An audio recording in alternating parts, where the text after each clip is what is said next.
Mahabubnagar railway station entrance building ఇక మనకు కనిపించదు. ఎందుకు అనుకుంటున్నారా? ఈ వీడియో మొత్తం చూడండి, మీకే అర్థమవుతుంది.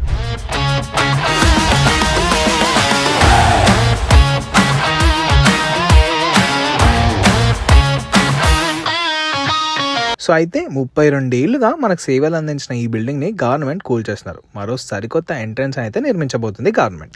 నిజాం రైల్వే లైన్ టైంలో ఒక బిల్డింగ్ ఉండదు, కానీ తర్వాత 1993లో ఇప్పుడు మనం చూస్తున్న బిల్డింగ్ అయితే కన్స్ట్రక్ట్ చేశారు. Amrit Bharat railway station developments కింద మహబూబ్నగర్ రైల్వే స్టేషన్ ని కూడా సెలెక్ట్ చేశారు. దీంతో పనులు కూడా వేగంగా స్టార్ట్ చేశారు.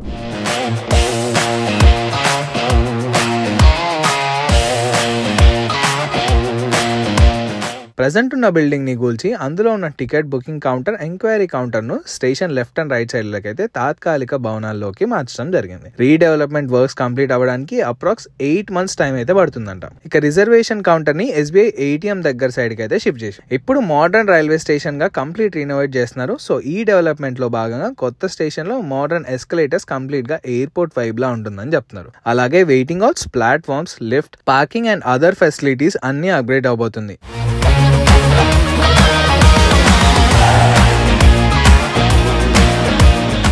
సో ఇక మన పాలమూరు రైల్వే స్టేషన్ కొత్త హంగులతో రూపుదిద్దుకోనుందన్నమాట. సో ఇది ఇవాల్టి హ్యాపెనింగ్ పాలమూరులోని వీడియో. మీకు ఎలా అనిపించిందో కామెంట్ చేయండి.